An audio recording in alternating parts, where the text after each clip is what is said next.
Hey, welcome to another edition of Local Focus. I'm Sebastian Noel. We took a couple of weeks off, but we're back. We have a pretty big guest today. I'm gonna tease it first. I'll give you a little hint. There's no one playing any better football in the city right now than this guy. But first, got some sports things that we want to go over. First, go to our network website, of course, proviewNetworks.com. Get your up-to-date schedule there. You know, we're into the meat of the football season. Playoffs will be starting soon with some soccer coverage out there, volleyball. We did volleyball the other night, El Dorado La Cueva Rivalry Week. When this airs, which would be Monday as you're watching it, there's a rivalry game this week that, and I'm going to give you a little inside scoop that you're not going to read in the Albuquerque Journal, and maybe a game that you probably wouldn't pay attention to because the teams, to be honest, aren't that great, but Sandia plays Manzano, and those two coaches don't like each other anymore. So they had a little bit of falling out. The players do a lot of talking on social media. I mean, a lot. So those teams don't really like each other at all. So that's going to be a nice little matchup this week. I know that on both sides, that's a game that those teams have been looking forward to. But this is the time of the year that everyone loves. You know, the balloon fiesta, the weather's starting to change, and if you're a Braves fan like me, it's when your team chokes out of the playoffs. So I'm thinking last night, what is a worst way to lose and bow out of the playoffs? The Braves giving up 10 in the first, or the Dodgers in a heartbreak way? I mean, I'm just kind of used to it as a Braves fan, but I got to imagine that it's tough to be a Dodger fan this week as well. That has got to be just a horrendous way to exit a playoff scenario. Dodgers, of course, the hottest team going in. Braves, of course, had a nice season, but it's deja vu all over again. But, yeah, that's rough. This NBA China thing is getting really, really interesting.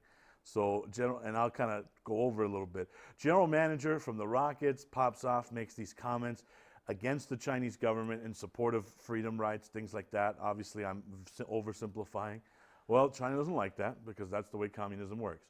So they threaten the NBA. NBA's in a tough spot because the NBA is almost as big in China as it is here in the United States. And so, you know, what do? Do they pull the players out of China? Do they cancel this exhibition game? Meanwhile, China's already responded saying they're not going to cover the Rockets anymore. They're going to black out the Rockets on all their TV and streaming services. And then, you know, the weirdest part is the guys that are usually the ones always talking and running their mouth, Greg Popovich, Steve Kerr, nowhere to be found. Players, nowhere to be found. Why is that? Well, probably because their shoes are made in China. So we really haven't heard any of that. But that's kind of what's going on in the landscape right now. But back to the city, we talked about bad losses. This is a guy that hasn't had a bad loss in a while.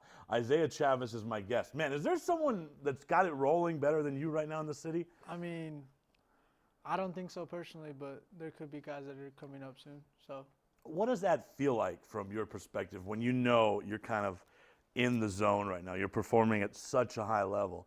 I mean, what does it feel like during the game? What does it feel like just right now in between games? What's the mindset? I mean, it feels amazing just because my team is winning, they're all smiling. So when they're smiling, we're winning, we're all up. And when I'm up, they're up, and when they're up, I'm up. So we're all doing good right now. We're all clicking.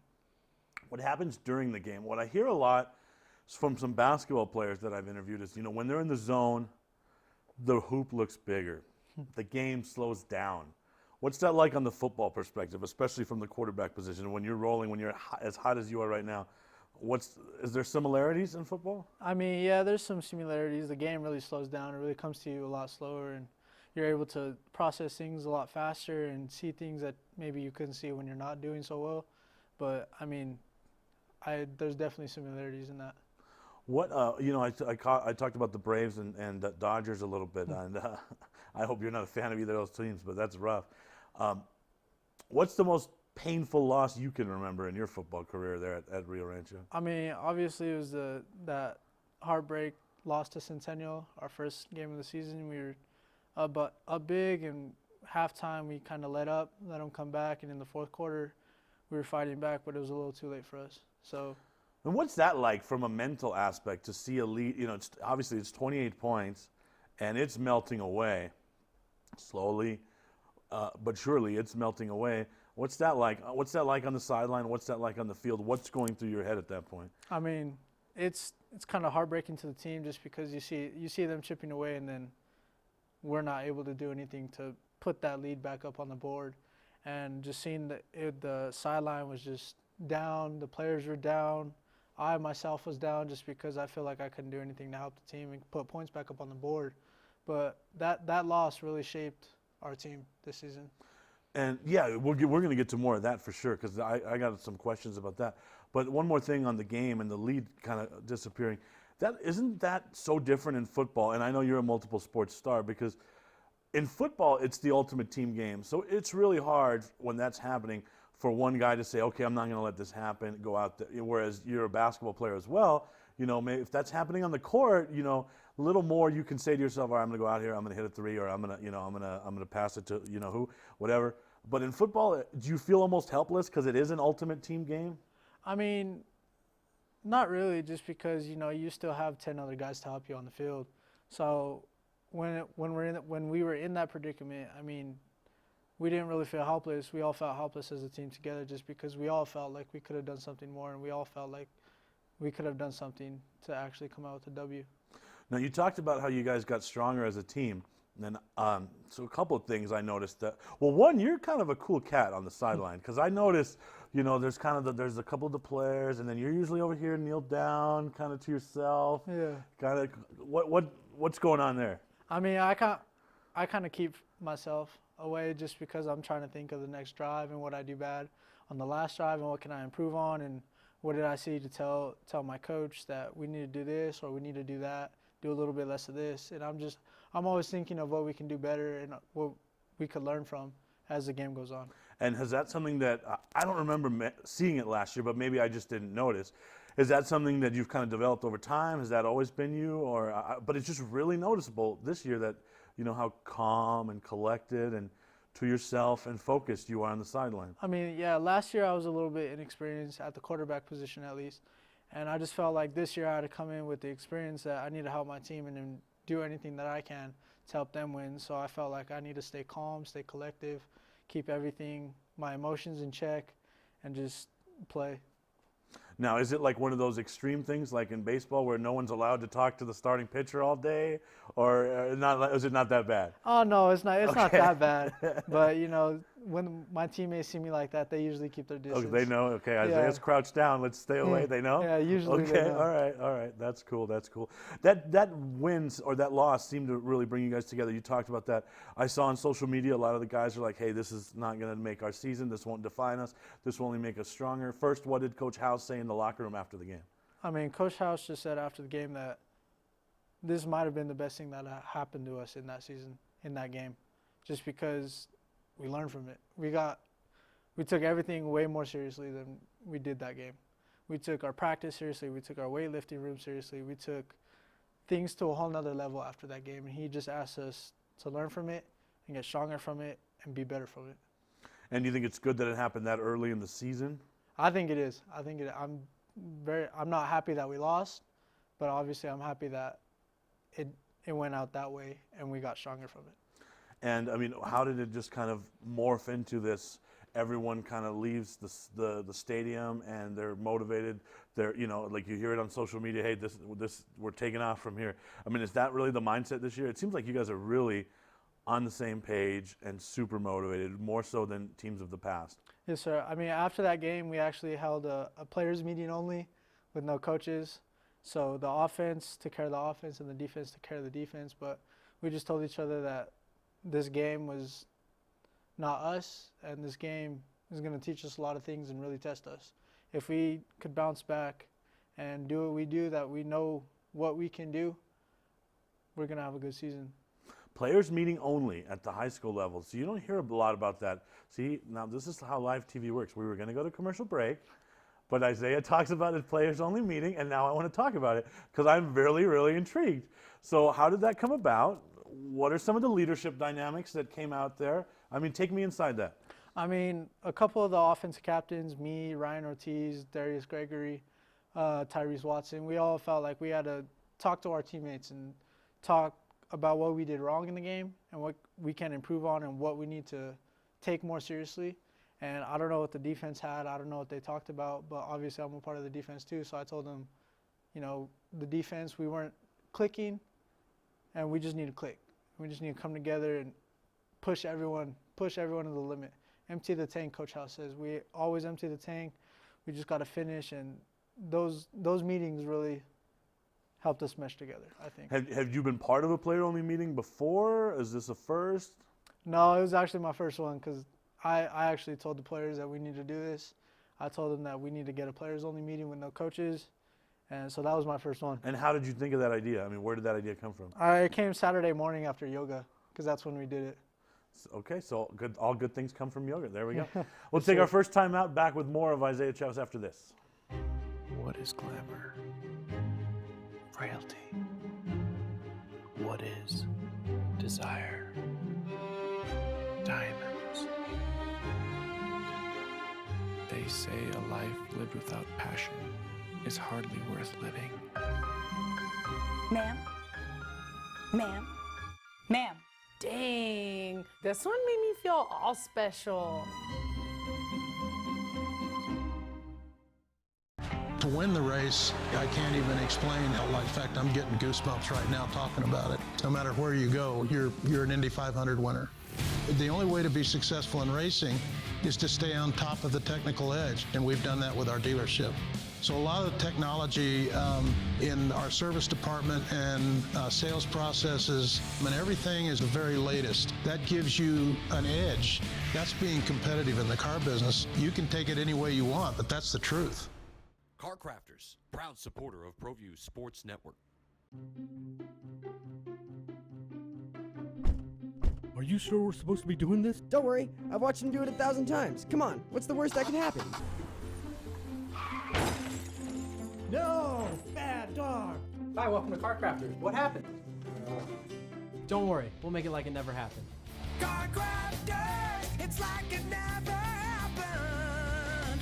Dream Style Remodeling has been wowing homeowners in New Mexico since 1989. Selected as Best Custom Home Remodeler for 3 consecutive years by readers of the Albuquerque Journal, we're also your exclusive provider for top home improvement brands like Renewal by Anderson, Four Seasons, Blaze King, and many others. Founded and headquartered in Albuquerque, Dream Style Remodeling is family-owned and now employs more than 500 people across the southwestern U.S. In fact, we've helped more than 60,000 homeowners improve their home in New Mexico, Arizona, California, Idaho, and West Texas. We're committed to providing a superior customer experience. We've earned 4.6 stars with hundreds of online reviews and have an A+ with the BBB. Dreamstyle Remodeling is a proud supporter of UNM Athletics. Visit our beautiful 10,000 square foot showroom at 1460 Renaissance Boulevard across from Sam's Club, or dreamstyleremodeling.com to make your home remodeling dreams come true.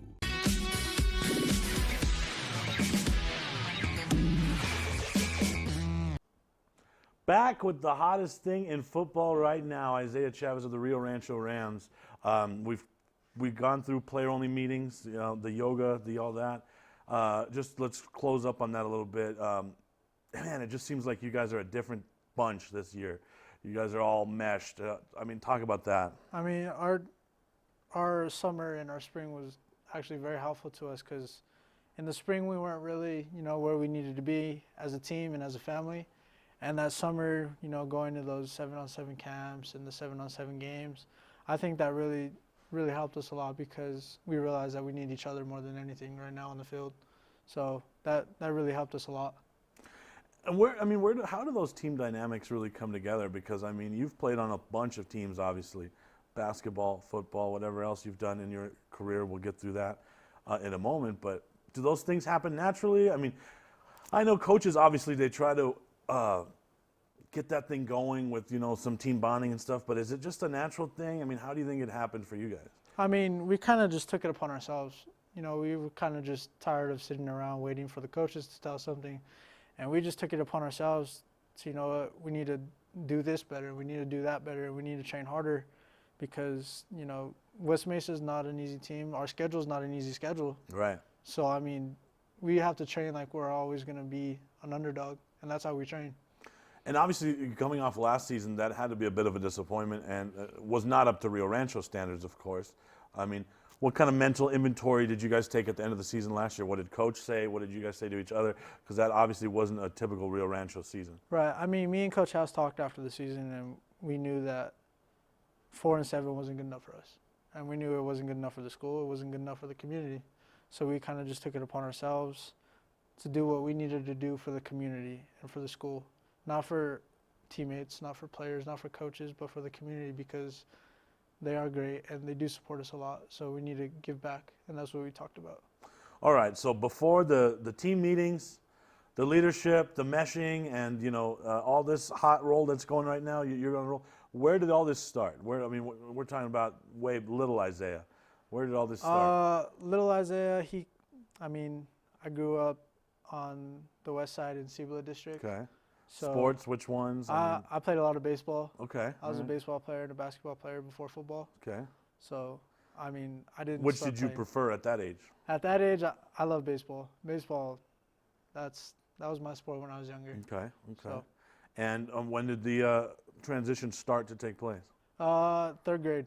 Okay. My dad got me into football. He begged my mom to let me play football, and she gave. That's a lot more of that happens more now, right? Yeah. It's like it pretty much does become. You have to pretty much convince your parents now to go out for football. That seems to be the stigma, right? Right. But okay, so they obviously convinced her because she's here today with you in our studio. Yes, so they convinced her, and then take it from there. And from there, it just kind of took off. I was trying to balance baseball, football, and basketball. And in 7th grade, I kind of just gave up on baseball because it was a lot.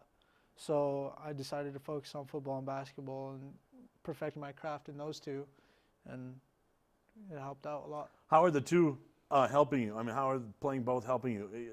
You're obviously another prime example of play multiple sports. Right.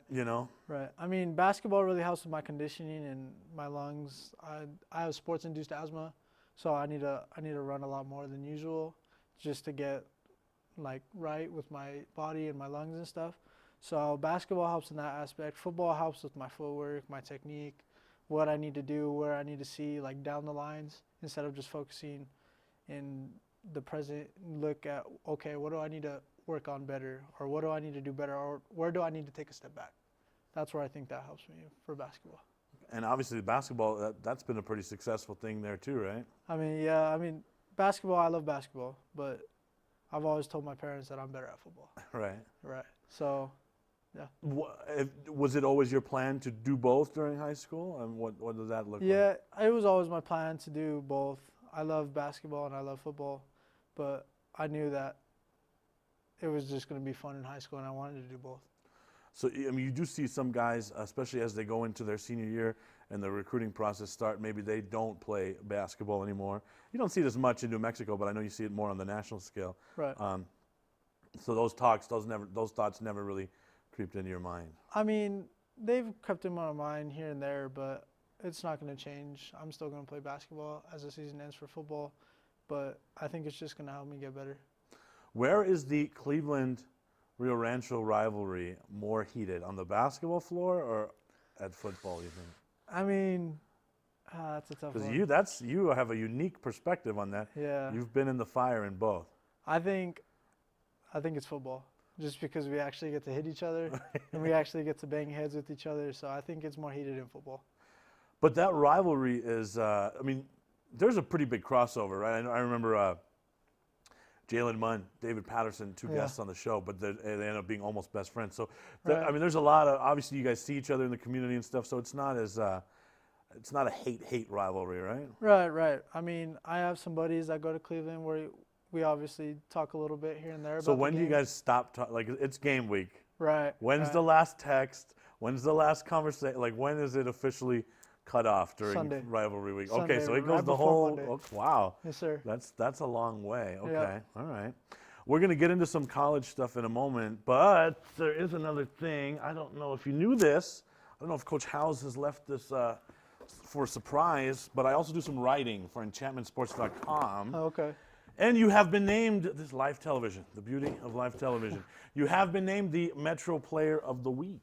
So congratulations on that. Thank you, sir. Thank you. And there's a funny story that is behind that, actually. So, after every week of action, we usually kind of just discuss Player of the Week, right? And like I said, you're on this incredible roll right now. Sure. And so your name's always come up.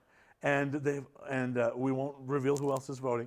But it's always been, well, God, he's going to give us another chance next week to vote for him again. So maybe we go in this direction. Yes, and so sir. we've always kind of veered off. And so finally this week I said, well, gosh, he's doing it every freaking week. So Yes, sir. I think it's about time. So congratulations. Thank you, sir. Means a We'll lot. take another time out. We'll be right back. Well, I'm going to the frontier, walk up to the cashier, order up a root beer and a number one. Cover it with green stuff, one scoop is not enough. Find a booth that's real tough, back by the Duke. Meet my family, meet my friends in the quirkiest restaurant I have ever been. All of Albuquerque's favorite spot, it's the Frontier Restaurant. The Frontier Restaurant is a proud supporter of Proview Sports Network. Don't sacrifice quality and flavor when you're in a hurry. Golden Pride offers ribs, fried chicken, green and red chili breakfast burritos, and Frontier Cinnabons. 4 great locations, or visit us online at goldenpride@abq.com. Golden Pride Barbecue Chicken and Ribs, proud supporter of Proview Sports Network.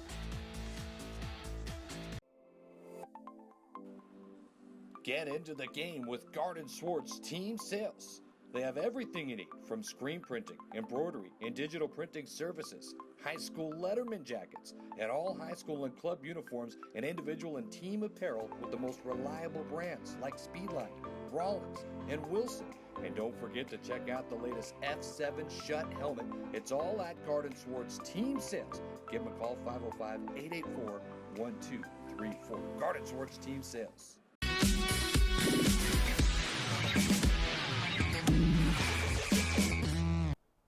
Back with the newly named EnchantmentSports.com Player of the Week, Isaiah Chavez. It's top 5 time. I know we haven't done this a lot on the show lately where we do a top 5 list, but we are going to do a top 5 now, a little bit of a different variation on it. We're going to do a little fantasy drafting here, okay? We'll do skill positions only, so sorry for all you linemen watching. Once again, you've been overlooked. But so we'll go running backs, receivers. We'll go top 5. No Rio Rancho Rams. So, because I know you just load up on Rams. Okay. All right, you're the guest, so I'll give you the number 1 pick. Oof. The number 1 pick. Let's see. I'd have to go with Dorian Lewis. All right, that hurts because that takes my number 1 off the board. So then I will go with Justin Webskowski from Clovis at my running back. Okay, and it doesn't matter. You can go running back or receiver. Go ahead. Or I should get to pick again now. It's snake draft, right? All right. So I'm gonna take. Oh man, receiver tough. Yeah, I guess I'll have to go with Connor O'Toole. Right? Yeah. Well, there goes that. Yeah. That was my number 2 pick, but number 4 from Clovis, I forgot his name. His receiver is really fast. Yeah. Okay. Great hands. Yeah. Okay. So that's a good pick. Yep. All right. So you get another one because your snake pick. This is your 3rd pick. Man. Oh no, this one's tough.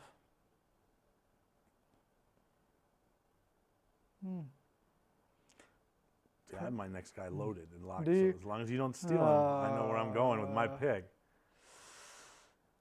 Probably Michael Garcia from Cibola. All right. Okay. Well, good. I can live with that because then I'll get my Trey Watson, who will be a guest of mine 2 weeks from now. He'll be on the program. So Trey Watson will be my number 3 pick, and then my number 4. Gosh, let's see. You know what? I'm gonna go back to the ground with the running back, and I will take. Let's see. LaCueva doesn't run the ball this year, so that's out. I'll take what's the Volcanoes kid's name? Jimmy Gallegos, right? Yep. Gallegos. All right, so Gallegos. Okay. I'm about to go with my quarterback, Jeff Davison. Okay. Yep. Oh, we're doing quarterbacks too. Yep. Okay. All right. Well then, Jeff. then I need a quarterback. Oh, that would have been my pick. So this is my last pick, so I have to pick a quarterback here. Oh man, quarterback. That's tough. Jeff's off the board.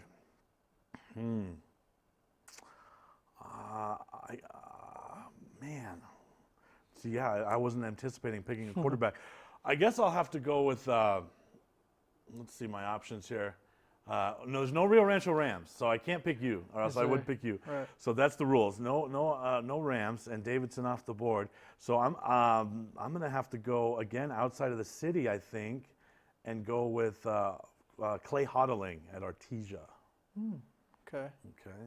I mean, he can throw the ball. They don't play a lick of defense, Right. and all their games are in the 60s. Right. But he can throw. Oh, that's good All right, pick. here's your last pick, right? My last pick's probably gonna be my guy, Nasir Robertson, Nas. Okay. All right. All Okay, right. even though Injured list. Even but though he's okay. hurt, I mean that guy, he plays. He All right. plays. All right, so let's get back to the real serious stuff, which is your future, right? Who's on the short list right now? What are you looking at the next level? I mean, I'm just looking for a college that's going to pay for my school. Right, which is So- obviously a very smart thing. Right. I mean, football is just a plus for me. I Mhm. think school is going to take me farther in life. Mm-hmm. So any school that is going to give me just a little bit more money for school, I think Right. that's going to be the place I'm going to go.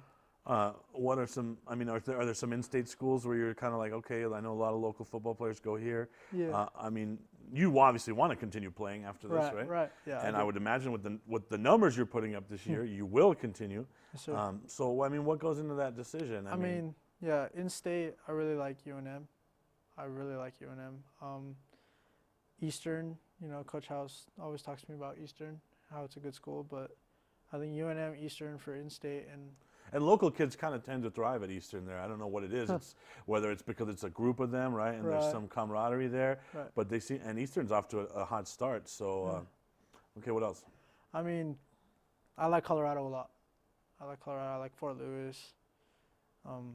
So what else is going into this decision? Obviously, you're a smart guy, hey, I just want to get college paid for. Right. The football side is obviously there, but I mean, some kids just want to move away from New Mexico. You Right. know? But a lot of those they come back quickly. Yeah. But so what is that in the equation at all? Like, do you want to get out of New Mexico? Do you want to stay? What goes into your mind? Yeah, I do want to get out of here, but I also am a little bit kind of on the other flip side because You can say it if you're a mama's boy. Yeah, Just say it. Yeah, my mom's here. Okay. my- Because that's what brings kids back, right? Yeah. Because I've had previous guests that say, "Oh, I really wanted to move away, but everything was different when mom wasn't doing my laundry anymore and mom wasn't there." I mean, and yeah, I've had trips where I go to Artesia for basketball and Right. stuff, and it was only 4 days, and I was having mom withdrawals. right, those are real, man. Those are real.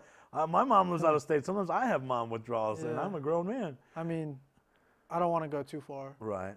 but I also want to take care of my mom and do what's best for me and do what's best for my family and everyone in my life. So whatever's going to be best for me and what's going to be best for them as well.